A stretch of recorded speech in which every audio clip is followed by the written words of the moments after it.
Fantasy Grounds Academy. Today I'm going to revisit the Pathfinder 2 beginner box. I've been kind of dabbling with Pathfinder 2 off and on for the last couple years. I haven't really fully embraced it or wrapped my mind around it, although I've been kind of dabbling with it more. So what I have here is the latest version of Fantasy Grounds 4.8.3.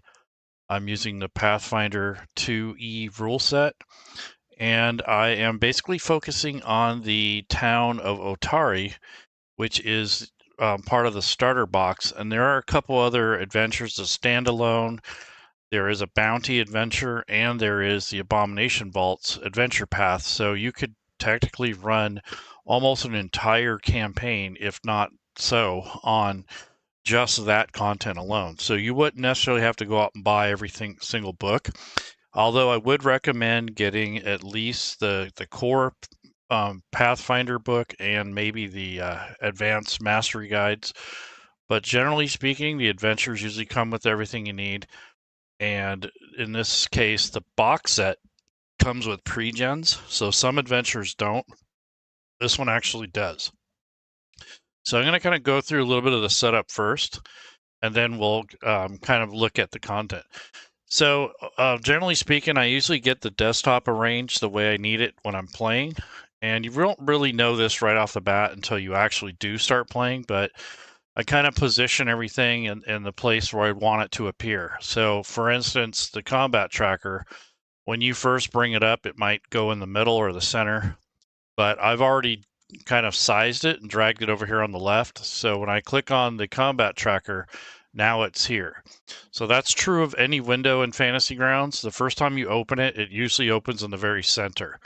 So if you're going to open windows in Fantasy Grounds, take a few seconds to actually size it and to place it on your desktop where you want it to pop up the next time you access it. So I will be giving you an example of that shortly.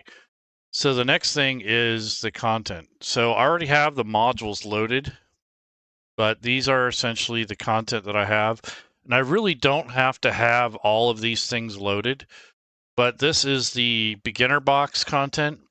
There is an adventure called The Troubles in Otari, and I actually have an extra map pack that I have in case I need to expand my adventures in the town. And then there are the player resources for The Troubles in Otari. And then I do have the Sirenscape sound packs loaded. I'm not going to get too deep in how to set that up and such. I'm just going to have it active in case we do anything and I want to trigger some audio. So this is basically the most of the content that you can get for that particular setting and the area for Otari. Now I don't have the core books loaded, but I do have the core book and I have the player's guide and such, but I don't need that in the case of this starter adventure because you already have the pre-gens, monsters, so and so forth. So that's basically this content I have loaded. So I don't expect anyone to have all this stuff right off the bat.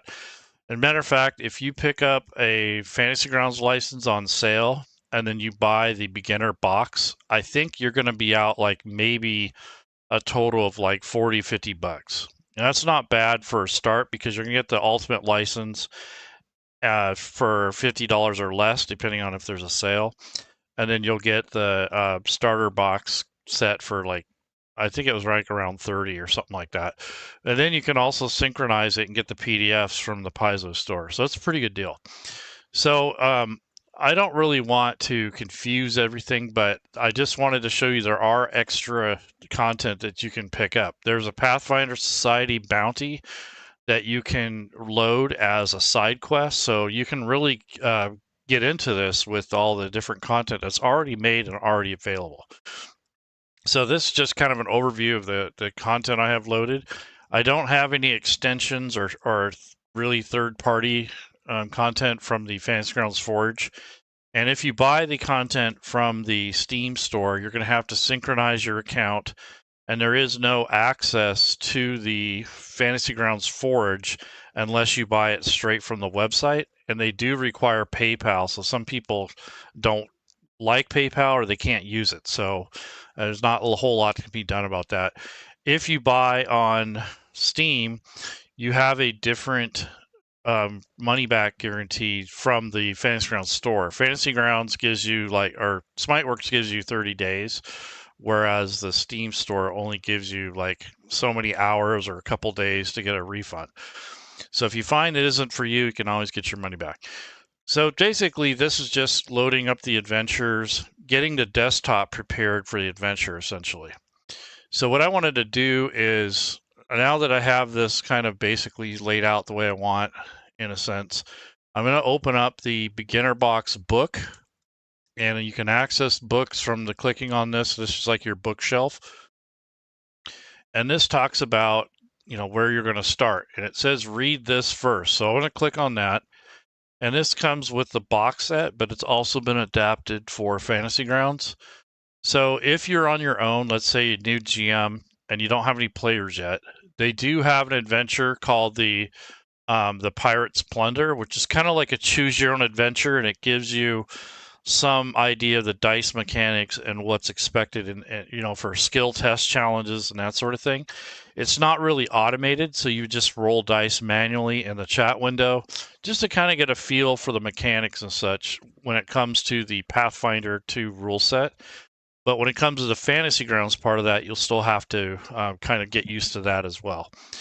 So this is if you're on your own. The next section here says if you have a group, you're going to click on pre-generated characters. Now, these are the ones that come with the box set. These are also very iconic NPCs and player characters. So we're going to add these as your basic, rogue, magic user, fighter, and healer. So I'm going to click on these little plus buttons, which are going to add the character pool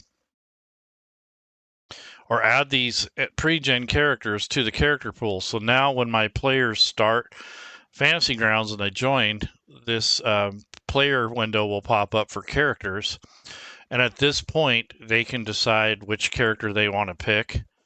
So if they click on one of them, it gets claimed. And let's see, what is this error message here?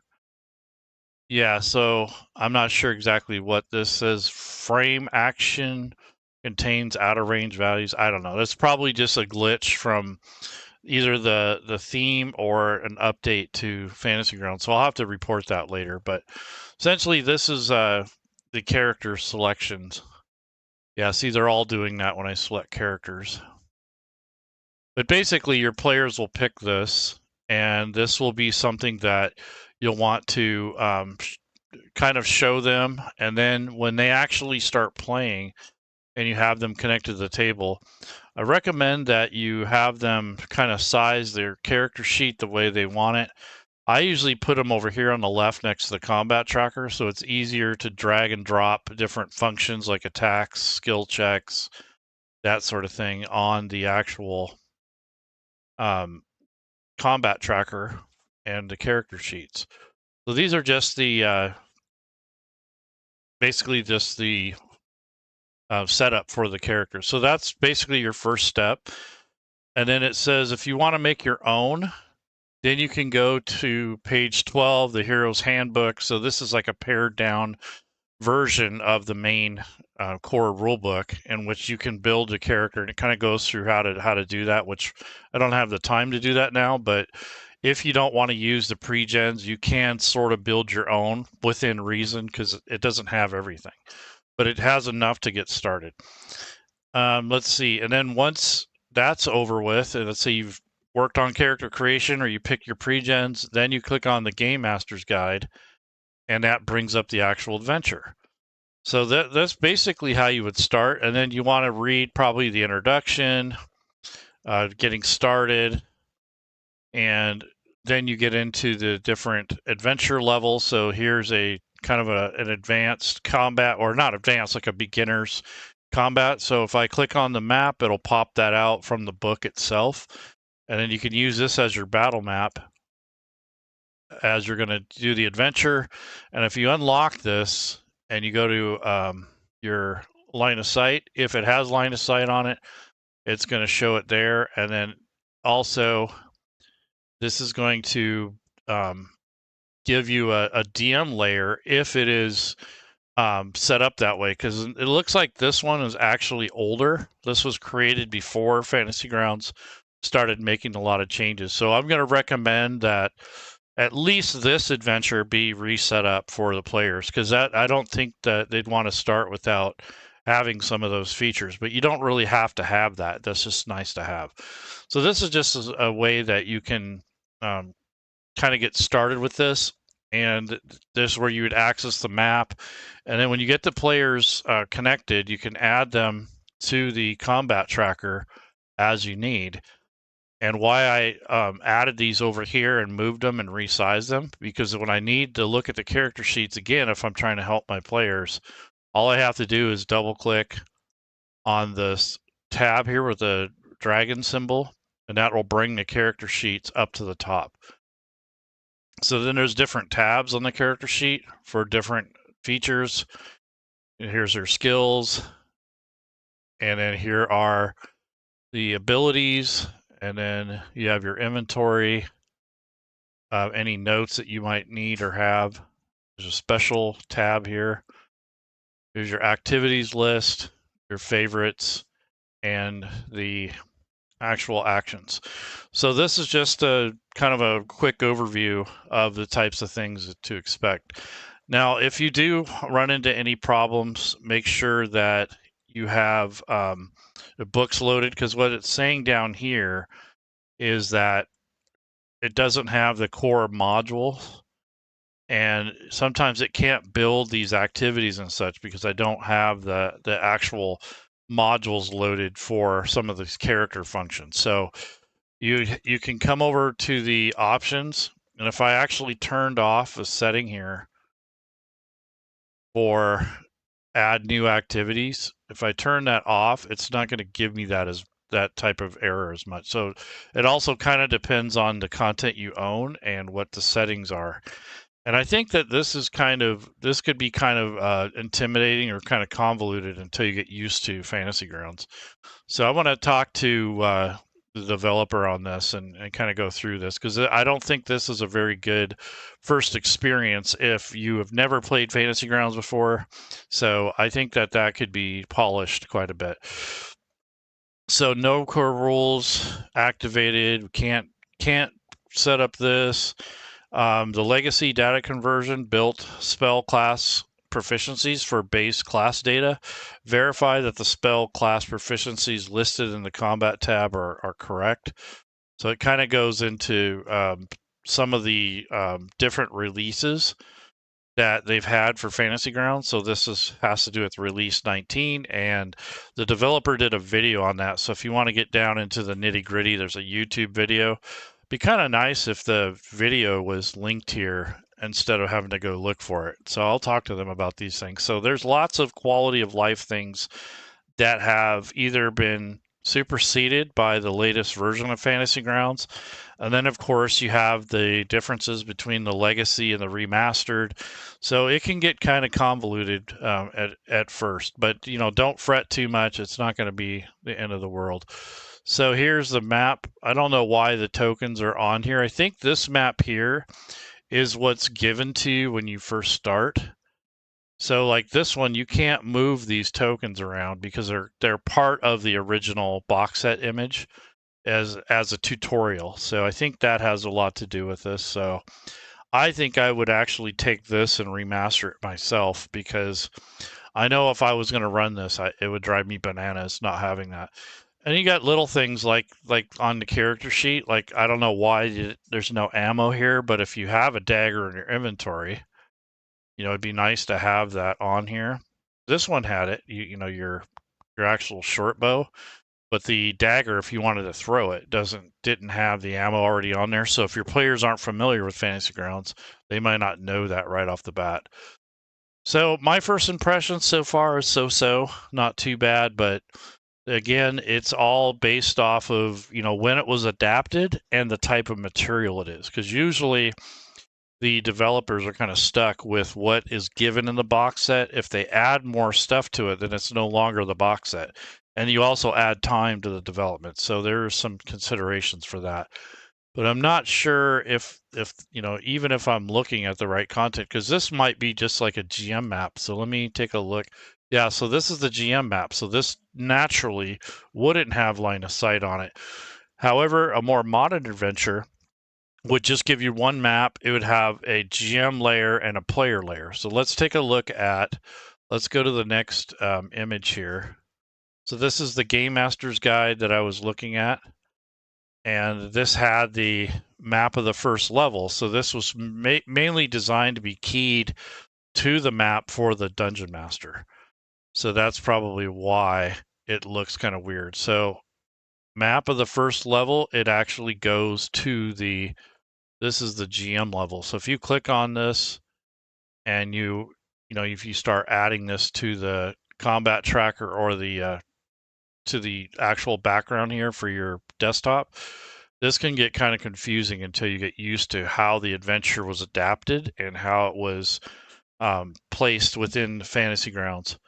So I think this one would be confusing if you didn't know that this was already the GM map. So let's take a look at the images and see what they gave us.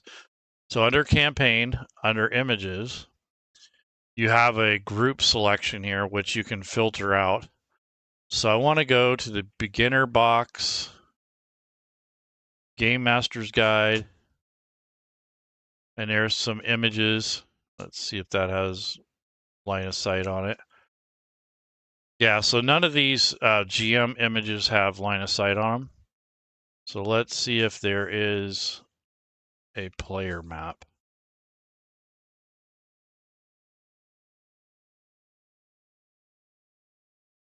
Yeah, map under Otari first level. Yeah, so this is the actual play map. This one that I brought up earlier was the GM map. So let's take a look at that. So this is what you'd want to see. This has a grid on it. This has the secrets taken out.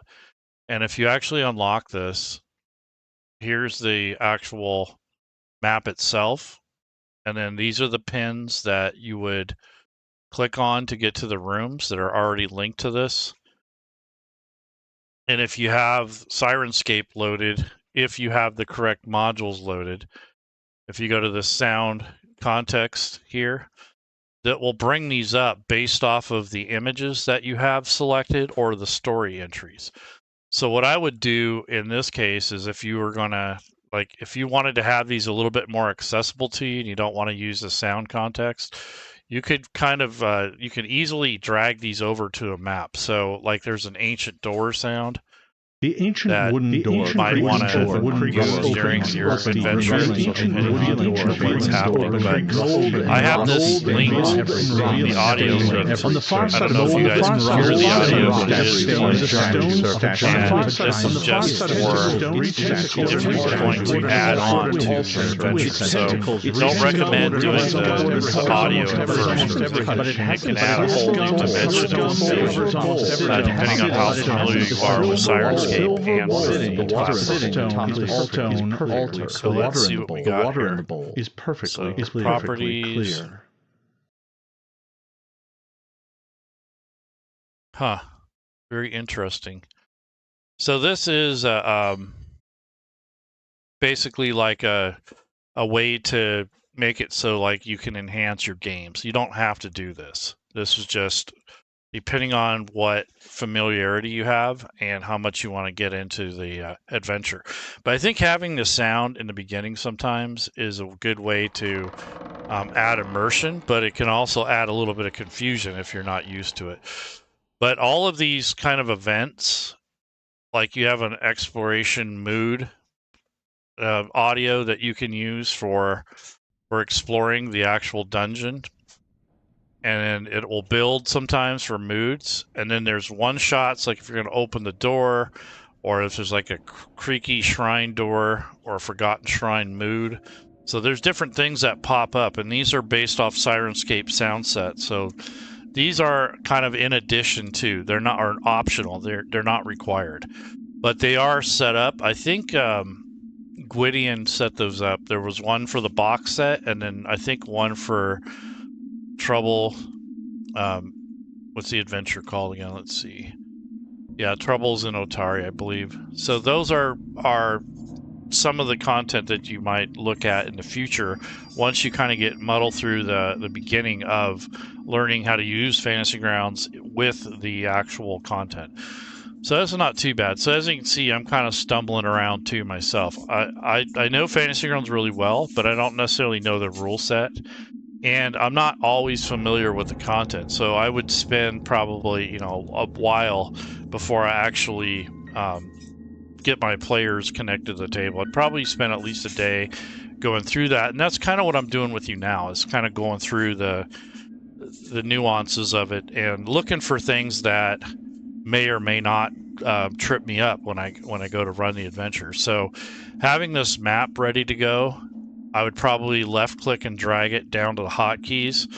So the next time I come to this point, I don't have to fumble around like I did during this video. And then I'd probably have my bookshelf set up here. So if I wanted to pull out some more books, I can click on that and it would open down here. And then the beginner box for the actual adventure, oops, I would probably take that and move that over so that I'd have it in the space where I want it and not cluttered all over the place. Probably take the map and shrink that a little bit more. Then I'll right click on the map, go to view, and then zoom to fit so it actually fits in this area. And I'd shape the window more or less the size of the map, or at least the orientation, so that way it shows up properly. And view and zoom to fit. There we go. There's the map, and you can zoom in with the mouse wheel when you need to look closer. And I believe your players will start when they descend down these stairs. They'll start in this adventure, and there's a hungry rats encounter. And there's a map slice that you can look at that is part of that larger GM map, which gives you the key and it shows you the rough placement of where you'd put the rats. And if you're going to run the encounter, see, this is the player map, but when you're ready to run the encounter, usually these things are already set up. So here's the combat guide in case you're unfamiliar with how to run a Pathfinder encounter for combat, which I think is really useful. And then it talks about how the attacks work. Here's the actual encounter, the Fantasy Grounds built encounter. So these rats are already placed on this map, just like it showed in the spliced map or the large GM map. And then once you are comfortable and you're ready to start, when you click on this arrow up here, and it'll say add to combat tracker. So you have this arrow pointing up. So I'll click on that, and that will add the rats to the combat tracker and to the map. So those are already pre-placed, and they're kind of based off of the splice that they show in this image up here, which is part of the Game Master map. So the splice here, hungry rats. So this is kind of how they're placed on the map, just like that. So this is a tutorial type encounter. So that's basically the setup for the map. And then for your players, you can put them, down here at the bottom of the staircase or on the stairs themselves. So since I don't have any portraits, that can be problematic because you can't really tell who's who on the map. So you might want to set up for the players so that they have their tokens set up. And they usually want to do that anyways during character creation. So if you click on this little square up here, and you click on this plus button, the players can select whatever they have available or what the adventure has available. So let me see if there's here's the Pathfinder beginner box, Pathfinder portraits pack. That's the iconics. You could use those, or you can use the ones that are provided with the adventure. So that iconics thing, I believe I got from someone else. I don't remember. It's been a while since I played with this. So here's the beginner box. So if you wanted to use, some of these tokens from the beginner box artwork, you can. I think the easier way to do this for a game master, instead of doing it one at a time like a player would essentially bring up these the character sheets and then go to assets and then drag them from there. So, because every time you pick one of these, it actually closes it. So as a GM, that might be annoying. For players, it's okay because once they pick the one they want, it selects it, they're done.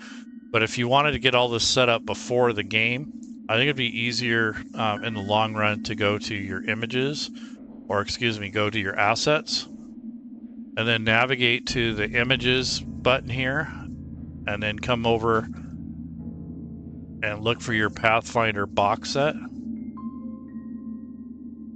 So here's the Pathfinder Adventure, Pathfinder RPG, Bestiary. Here we go, beginner box. So this might be something that you would look through for artwork, but this has a lot of just the images.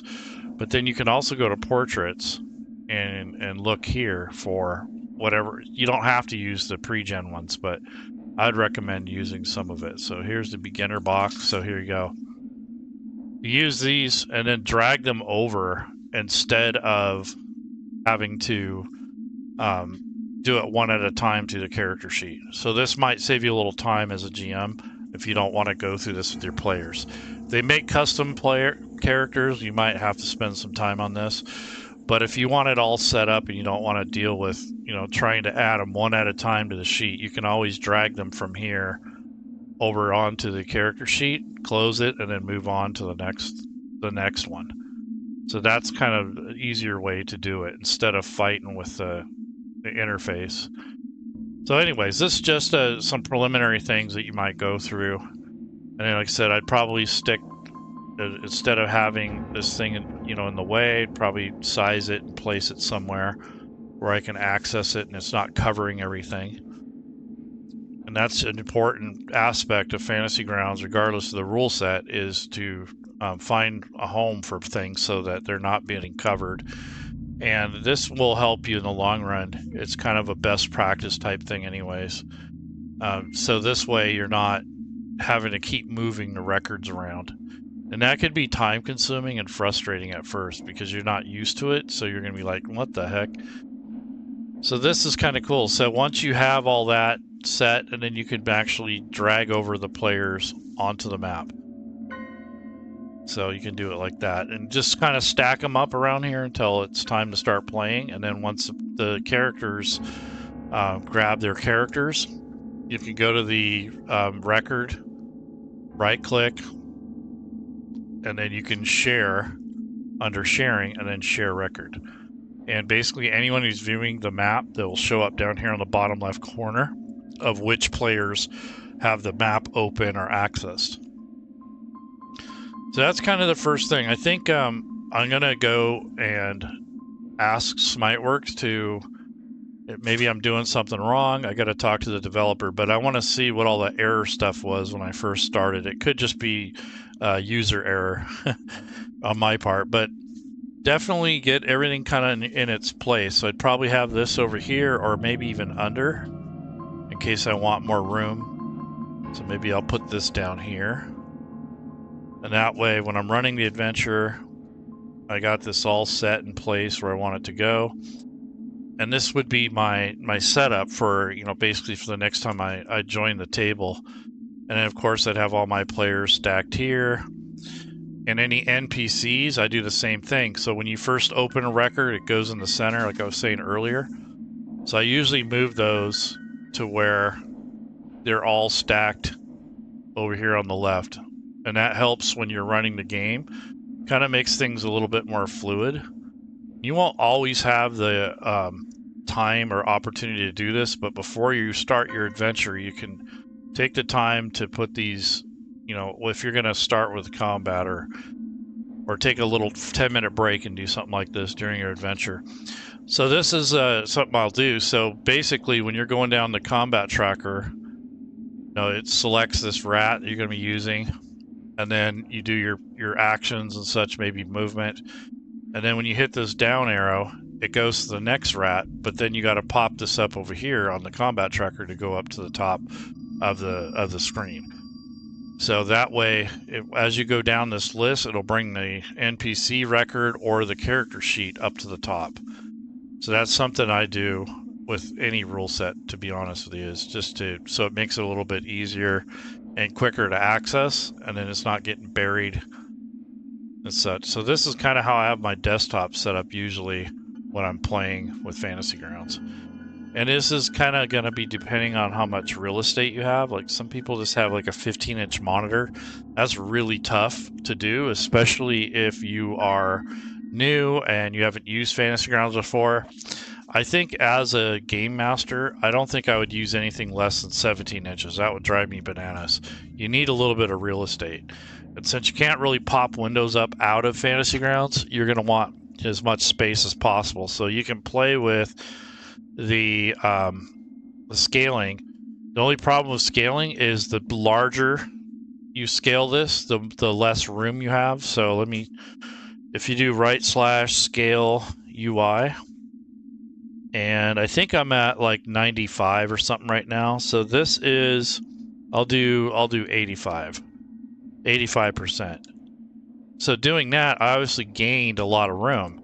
The only problem with it is that the text gets smaller too, so it scales everything accordingly. But I mean, yeah, I gained a lot of desktop space, but I also lost, visual stuff with your vision. So let me try 110. So scale UI 110. That's probably the like the highest I would scale it for me anyways, because I need the room. But if you want to see the text and all that, you'll have to scale it. But if you got a small screen, I don't think it'll be a good experience. I really don't. Seen people using old laptops with a trackpad, and it's from like 2017, and it's got like a 15-inch monitor. Maybe as a player, but I don't know if you're going to have fun, using a small old laptop. It depends on, what you're doing and, the table, but I recommend having at least a computer or a laptop that's no older than like 4 years old, and that you have at least a like 19-inch screen, because if it's any smaller than that, it may not even be worth your time. So I don't know. It just depends on what you're doing and the type of role playing, because if you don't need all these maps and you're playing narratively and you don't really care about the tokens and the maps, and you're just kind of doing theater of the mind, then you kind of gain a little bit more space, and you can do most of your actions through the combat tracker without the map. So for instance, like this rat, if I click on the offense, this is the attacks. You got agile, finesse, there's the damage, there's the melee attack, so you can just drag the attack onto the target and do everything from here. So you don't have to necessarily have a map or such. So this kind of would lend itself to using Fantasy Grounds as kind of like a tool for the actual table face-to-face. So you can just use this as a library and then share the map on a different screen, and then move tokens around and let your players see the screen and such, and you can print out character sheets or make them manually and input them into Fantasy Grounds. There isn't really a good way to do it quickly. I know there's people who have built third-party utilities to import PDFs into Fantasy Grounds, but the most of that support is for 5e or other rule sets, so it might be that Pathfinder is pretty complex when it comes to characters, so there's so many options that it may be difficult to do that, but I don't know. I'm not a developer or anything like that, but I know that some rule sets have utilities that people make, but these are things that, third-party, unlicensed content that a GM would build for himself if he has the know-how. Maybe it makes it easy for himself, and then he shares it with the community, but then after a while, he may not have time to maintain that tool. So if you rely on these third-party tools, a lot of times that, over the years, they kind of go away. So that's the only thing about using those, extensions or third-party portals, is that you have that. Another thing I've requested for Fantasy Grounds is to expand on this world button. They have locations, quests, and story. I think the locations would be nice if they expanded on this and made it more of a core feature that is going to include a few more elements, some journaling, world building tools. I think that Fantasy Grounds is about ready for that. I'd like to see that in 2026. That's one of my things that I believe they can actually implement it without too much, headaches. It does, anytime they add a new data type or a new feature, it has to be redone, I believe, with the themes. So if you're using a theme and then they add something, they got to build the assets for the theme, or it's got to be worked into that. And I think that's what breaks quite a bit, is the theme. So there's anchoring points and such, and different areas where they have to develop the graphics for the fancy look here.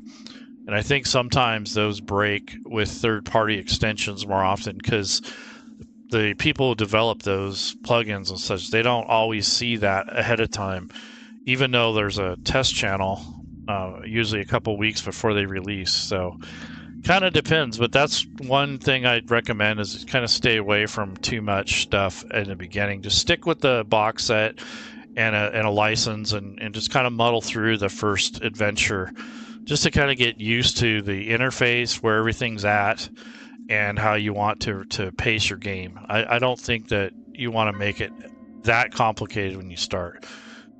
It can really get convoluted and irritating, so you got to be careful with that. But anyhow, so that's just kind of like a preliminary thing. I think what I'm going to end up doing is, first of all, investigate what all those issues I had were, and secondly, kind of tighten this up, like maybe break it down into sections, because I think this is a little bit too much.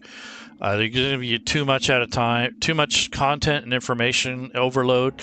It's just going to make people frustrated. So I think breaking this out into sections and working with more people that actually know the rule set better than I do, and get into the point where it's kind of a real kind of thin, streamlined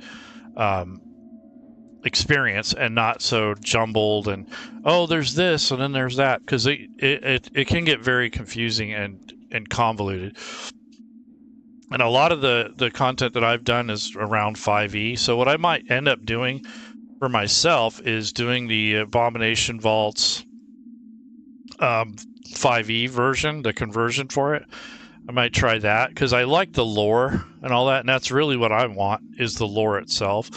And I already know a lot, or I know some of the mechanics of 5e. I don't know everything, but I know enough to get by. But for this, to do combat tutorial and to do like I like doing content building, but if I don't know the rule set very well, I'm not comfortable with doing a lot of videos for it. I mean, I don't mind showcasing things and actually, showing the setup type thing, because it's kind of the same with regardless of the rule set. But when it comes to the actual attacks and battle and damage and, maintaining, doing downtime activities and all that stuff, I really don't know much about it. So anyhow, this is just kind of a preliminary thing.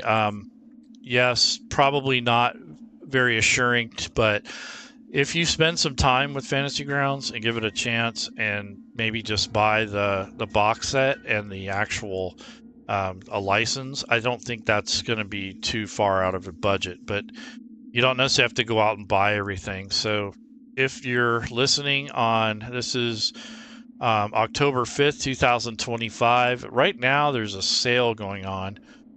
So this beginner box was $39.99. Now it's at $23.99. And if you already own the PDFs on the actual Paizo store, not the actual hardback books, but the digital versions, and you'll get this discount. So if you add this to your cart, let me just pretend like I'm going to buy it. Okay, so I'll go to my cart and see what my actual discount is, since I already own it. Not sure. Yeah, so since I already own it, it's like 15 bucks. But that's kind of a cool thing to do. And then what I could do with that, possibly, I don't know, I might have to use a different account.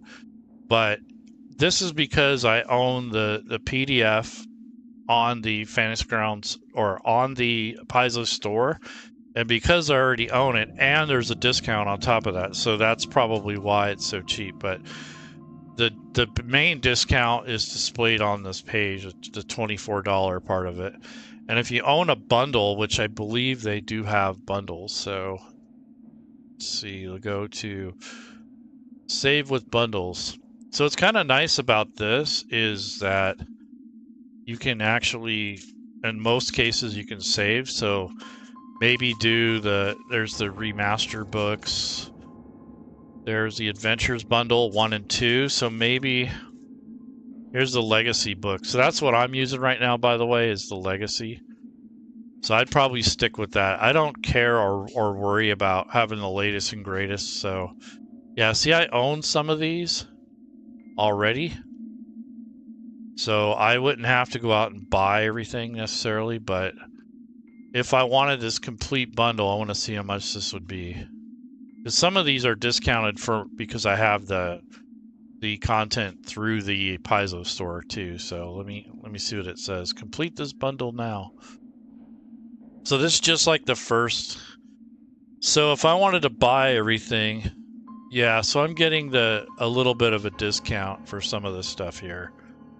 So not too bad. The most expensive thing is the Book of the Dead, Guns and Gears, because I don't have those in any format, so that's probably why. But the beginner box, I'd remove that. I already own it. But basically, if you're gonna, if you're gonna go out and buy everything, so it says I'm saving about 150 bucks, but the total price for all that is 175. But that's for all like the first couple years of Pathfinder 2 Adventure Pass. You don't even have to get all this stuff. So yeah, and then they have one for the core rules. So if you wanted to do a core rules bundle, you could do that. It really depends on what you need, but honestly, just getting the license, which I think if you can afford it, let's see, go to the Fantasy Grounds store. Yeah, so license is like, let's see, discounted products. The license is like, I think it's like 17 bucks or something now for Fantasy Grounds. It's really cheap right now. There's an autumn sale, but unfortunately, it's tomorrow morning on East Coast time. It's on the 6th. This is going to go away, but it will be another one. They'll have a sale for Black Friday or like a winter sale. So you can't get it this round. You can always get it next time. But having a license discount like that, and then also the value of getting the content back and forth through Paizo is really useful for someone who wants to save money. So if I go to, here's your Paizo account sync, you have to authorize the Paizo store, the digital store, and then you retrieve all your purchases from Paizo. So it'll go through, once your account's synced, it'll say this will show everything that's owned from the Paizo store. And then you send your purchases that you do on Fantasy Grounds to Paizo. So if you bought something, let's say you bought a module on the Fantasy Grounds store and you wanted the PDF version, once you send that information, you just go to the Paizo store. Let's see, Paizo.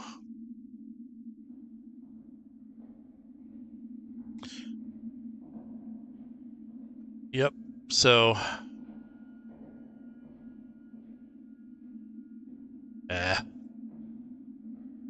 I don't remember what my password was. I haven't used it in a while, but anyhow, this is basically the store. And you go into your account to the digital, your access from there, and actually use it for to download your PDF. So if you have PDFs already and you synchronize it to the Fantasy Grounds store, your discount will show up once you add it to the cart.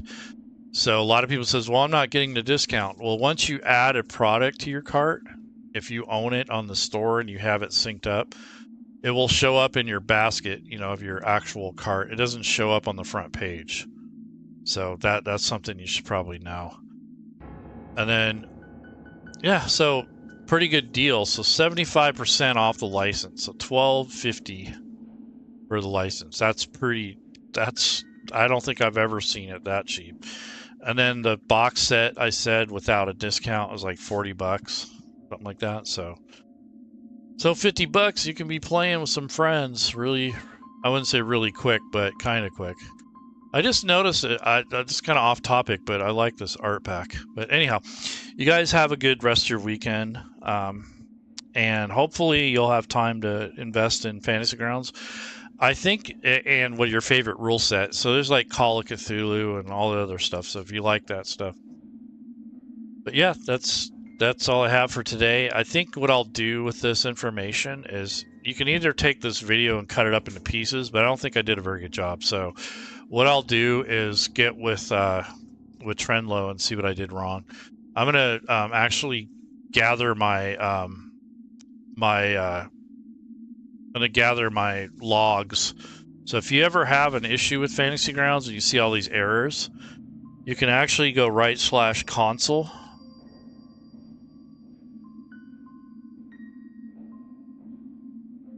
Oops. And then compile logs. And it will make a zip file. I'm going to share that with Trendlow or on the forums, because I just want to know if it's me, or because it's something about window anchored static height ignored for control.